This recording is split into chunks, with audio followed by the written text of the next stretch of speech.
Shalom, selamat malam saudara-saudara yang dikasihi Tuhan dimanapun berada. Saya Pendeta Samuel Charles Mowoka, Ketua Majelis Jemaat Pendeta di GPIB Margo Mulyo Batu. Malam hari ini tanggal 20 Februari 2021 kita akan masuk di dalam renungan malam yang pada saat ini diambil dari pertama Yohanes pasal yang kelima pada ayat yang ke-21. Pertama Yohanes pasal 5 ayat 21. Sebelum kita membaca dan merenungkan firman Tuhan, mari kita bersehati dan berdoa. Kita berdoa. Bapa yang baik, kalau sampai saat ini kami masih dapat menjalankan kehidupan, menikmati kehidupan, itu semua karena anugerah dan kasih-Mu. Kami bersyukur buat semua yang baik yang telah Engkau berikan bagi kami. Namun kami pun menyadari sebagai umat kami sering sekali melanggar apa yang telah Engkau tetapkan dan kehendaki. Karena itu senantiasa kami mau belajar untuk dapat berlaku seturut dengan kehendak Tuhan. Dan setiap saat kami mau merenungkan sabda-Mu. Pada malam hari ini kami mau merenungkan firman Tuhan, dan kami mohon Engkau hadir dalam kuasa Roh Kudus-Mu agar kami dapat mengerti dan memahami sabda-Mu dan juga menunjukkannya dalam perilaku kami yang semakin taat kepada Tuhan dalam kehidupan sehari-hari. Berbicaralah kepada kami ya Allah, kami sedia mendengarkan sabda-Mu. Di dalam nama Tuhan Yesus, firman yang hidup, kami sudah berdoa. Amin. Pembacaan Alkitab pada hari ini diambil dari pertama Yohanes pasal 5 ayat 21.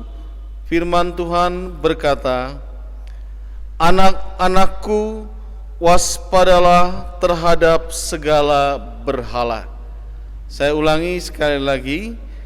Anak-anakku, waspadalah terhadap segala berhala. Demikian pembacaan firman Tuhan. Saudara-saudara yang terkasih di dalam Tuhan Yesus Kristus, firman Tuhan diberikan tema oleh Majelis Sinode lewat Sabda Bina Umat dengan tema waspadalah terhadap berhala. Saya akan memulai khotbah saya dengan pengalaman yang saya jalani dalam kehidupan. Saya pernah punya seorang sahabat yang bekerja di perusahaan industri pertambangan. Seperti biasa, industri pertambangan itu selalu menekankan peraturan yang sangat ketat. Mereka punya prioritas dalam menjalankan perusahaan yang harus ditetapkan dan dilakukan oleh semua karyawannya, di mana semboyan yang sering sekali diberlakukan di dalam industri pertambangan yaitu safety first atau keselamatan kerja yang paling utama.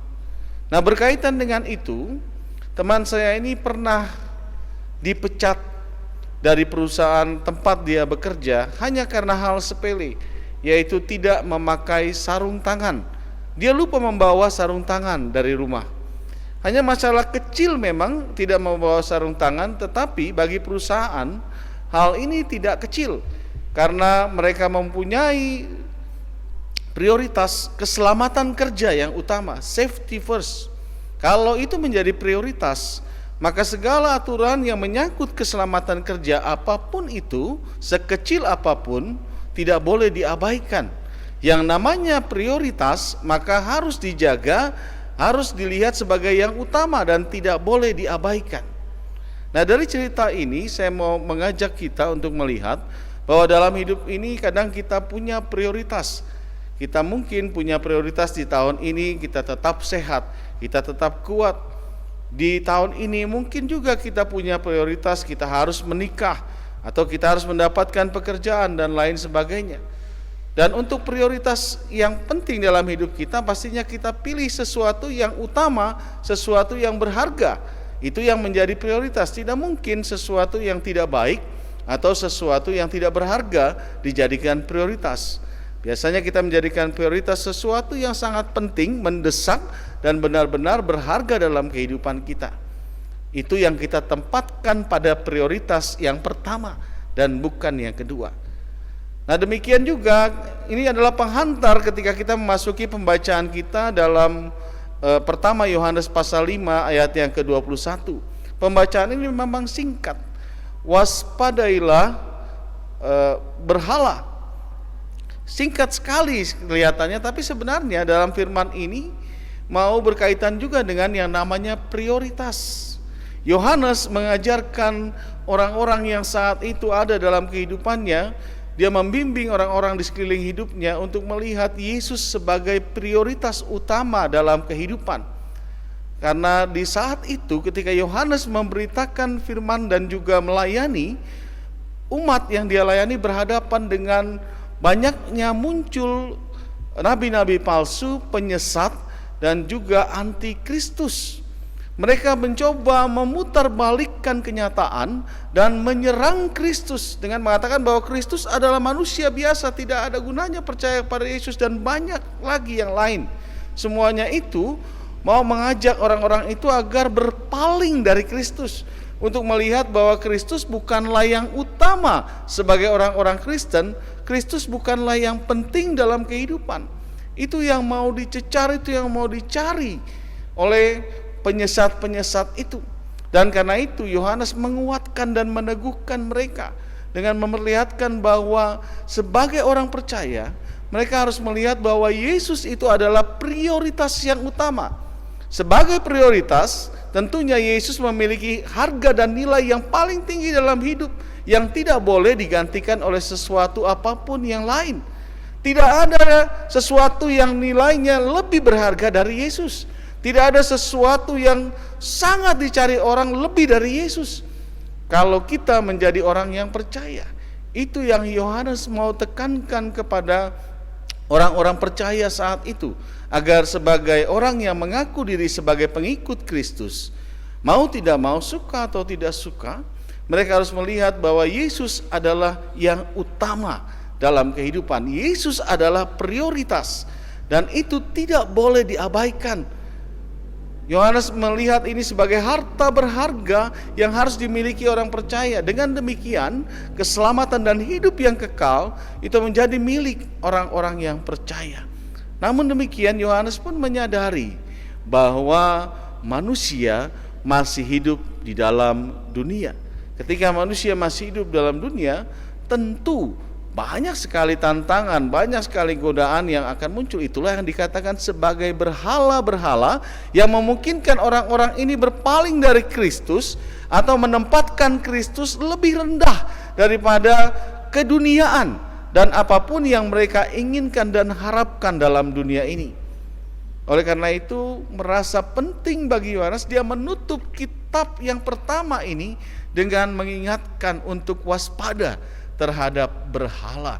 Artinya sebagai orang percaya, mereka diselamatkan, ya dan amin. Mereka memiliki Kristus, ya dan amin. Tetapi bukan berarti mereka boleh lengah.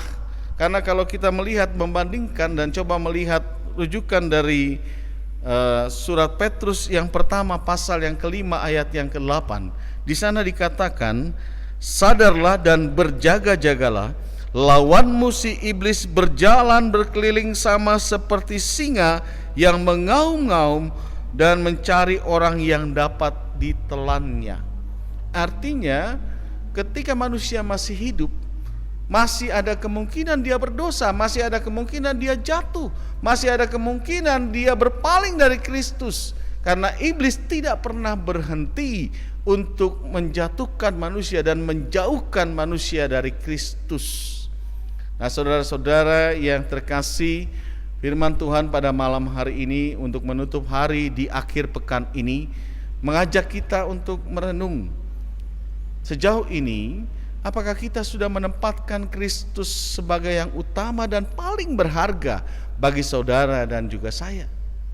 Kalau belum, berarti bisa saja kita menduakan Kristus atau merendahkan Kristus. Kadang sadar atau tidak, dalam hidup ini kita mengabaikan hal itu dan tidak memperhatikan hal itu. Sebagai orang Kristen, kita percaya kita sudah diselamatkan, kita pengikut Kristus yang sejati. Tapi seringkali Kristus kita tempatkan di bawah ego kita, di bawah keinginan kita. Demi keinginan, demi hal-hal yang mau kita raih dalam hidup, seringkali Kristus kita tempatkan di bawah keinginan kita. Yang penting keinginan kita tercapai, yang penting kita aman, yang penting kita mendapatkan apa yang kita mau. Ingatlah, Yesus sendiri mengatakan bahwa dalam mengikut Yesus, Yesus menginginkan menyangkal diri dan mengikut aku. Artinya kita harus menempatkan segala sesuatu keinginan kita di bawah Kristus. Kristus harus menjadi yang utama dalam kehidupan orang-orang yang percaya. Oleh karena itu Bapak Ibu, ini juga diingatkan kepada kita bahwa sebenarnya berhala yang paling berbahaya adalah bukanlah patung-patung, bukanlah setan, tetapi diri kita dan keinginan kita sendiri yang sering sekali membuat kita jauh dari Kristus. Ketika kita dibenci, ketika kita direndahkan orang lain, sering sekali kita langsung marah dan melihat orang lain lebih rendah dari kita. Kita juga sering membalas kebencian dengan kebencian. Oh, enggak bisa, dia sudah salah dengan saya tidak bisa maafkan. Betapa ego kita lebih utama dibanding Kristus, padahal Kristus sendiri mengajarkan untuk mengasihi. Itu contoh yang sederhana yang kadang-kadang kita abaikan. Saya enggak bisa, saya masih manusia. Saya masih bisa marah, saya masih bisa benci. Saya masih bisa juga berontak kalau saya diganggu. Semut saja marah kalau diganggu, apalagi manusia. Itu sering kali kita lakukan secara tidak sengaja, dan kalau itu kita lakukan, itu berarti kita mengikuti berhala dalam hati kita, berhala dalam diri kita, keegoisan kita, keinginan kita, kemarahan kita, dan lain sebagainya. Kita lupa bahwa kita adalah milik Kristus, kita lahir dari Kristus. Dan karena orang-orang yang lahir dari Kristus, mau tidak mau harus mengasihi dan menyayangi, dan harus menempatkan Kristus sebagai yang utama dalam kehidupan ini. Mari saudara-saudara, kita kembali dalam kehidupan kita dan menutup akhir pekan ini dengan tekad ke depan kita harus lebih baik. Ke depan kita harus menjadikan Kristus sebagai yang utama dalam kehidupan kita. Selamat malam, Tuhan Yesus memberkati. Amin. Mari kita menyatukan hati dan berdoa. Bapa Surgawi, kami bersyukur kami boleh diteguhkan oleh sabda-Mu bahwa sebagai pengikut Kristus kami sudah diselamatkan, dan keselamatan itu seharusnya menjadi prioritas utama, kekayaan yang harus kami pegang, kami jaga, dan tidak mau kami tukar dengan apapun dalam dunia ini. Karena itu biarkan kami semakin meresapi sabda-Mu dan menjalankan kehidupan sebagai orang-orang yang percaya dan senantiasa takut akan Allah. Bapa di surga, kami mendoakan saat ini gereja-gereja yang ada di berbagai penjuru dunia. Di masa pandemi COVID-19 ini banyak sekali pergumulan dan tantangan gereja, banyak sekali peran-peran gereja dibutuhkan di berbagai tempat. Kami bermohon campur tangan Tuhan Yesus sebagai kepala gereja untuk mendampingi, menyertai, dan menguatkan gereja untuk semakin menunjukkan fungsinya sebagai alat bagi Kristus, bukan malah menjadi beban bagi orang lain. Sebagai gereja, biarkan kami boleh berfungsi dan menunjukkan kuasa dari kepala kami, yaitu Engkau, Sang Halik yang agung dan Juru Selamat bagi kami. Secara khusus kami mendoakan GPIB, tempat kami beribadah. Tuhan memberkati Majelis Sinode GPIB, fungsionaris Majelis Sinode GPIB dalam berbagai pergumulan yang dihadapi. Tentunya juga dalam mempersiapkan persidangan sinode yang tertunda, yang memang dibuat ditunda. Tuhan memberkati supaya panitia boleh bekerja dengan baik, dan juga majelis sinode boleh bersinergi dengan panitia dan pokja untuk menetapkan pelaksanaan persidangan agar dapat berjalan dengan baik. Kami mohon urapan dan penyertaan Tuhan bagi mereka semua. Kami juga doakan seluruh jemaat yang ada di berbagai tempat di tahun yang baru ini, di tengah pandemi yang belum berakhir. Pergumulan dan tantangan hidup semakin berat bagi saudara-saudara kami di berbagai tempat ketika mereka juga harus menghadapi bencana alam yang terjadi terus-menerus, dari mulai tanah longsor, banjir, gempa bumi, dan lain sebagainya. Ya Tuhan, kami bermohon campur tangan Tuhan bagi saudara-saudara kami yang bergumul. Topang mereka, jaga mereka dan sertai mereka supaya mereka tidak kalah. Kuatkan mereka dalam bergelut agar mereka boleh dimenangkan, dan juga tentunya hiburkanlah mereka yang kehilangan agar mereka mampu dan tabah menghadapi semuanya. Dan juga kami doakan mereka yang sampai dengan saat ini bergumul dengan pandemi COVID-19. Pertama-tama bagi saudara-saudara kami yang terpapar wabah COVID-19 dimanapun mereka berada, di dalam perjuangan mereka untuk sembuh, lawatlah mereka, topanglah mereka dan kuatkan mereka. Dan juga sertai keluarga yang bergumul juga menanti pemulihan saudara dan kerabat mereka. Biarkan Tuhan juga berperan di antara mereka. Bagi saudara-saudara kami yang terpaksa kehilangan orang-orang yang dikasihi karena COVID-19 ini, berikan juga kekuatan agar mereka dapat melangkah menata hidup dengan ketabahan dan penghiburan yang dari Tuhan. Saudara-saudara kami yang lain yang juga terdampak secara tidak langsung, secara ekonomis, kehilangan pekerjaan dan juga pengurangan pendapatan dan lain sebagainya, Tuhan dampingi mereka, berikan kekuatan dan semangat supaya mereka boleh tetap percaya Tuhan Yesus tidak akan tinggal diam dalam melihat umatnya yang bergumul. Biarkan Tuhan bekerja di antara mereka dan merasakan bahwa Yesus selalu ada di antara mereka, sehingga mereka dapat terus berjuang tanpa menyerah.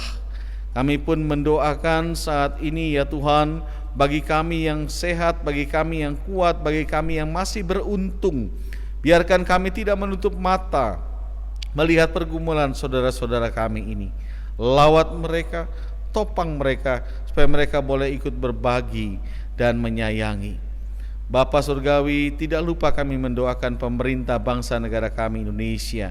Di tengah langkah-langkah pemerintah, di tengah berbagai pergumulan yang menyangkut wabah COVID-19, berikan hikmat agar pemimpin kami boleh bijaksana mengambil keputusan, dan tentunya juga mereka boleh melakukan yang terbaik pada seluruh masyarakat Indonesia. Kami saudara sebangsa, biarkan kami juga boleh ikut menopang pemerintah dan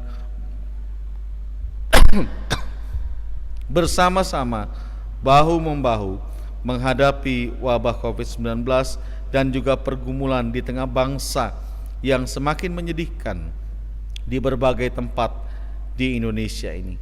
Terima kasih Tuhan, inilah doa kami. Hanya dalam nama Tuhan Yesus kami berdoa. Amin. Terima kasih saudara-saudara, selamat malam, Tuhan memberkati.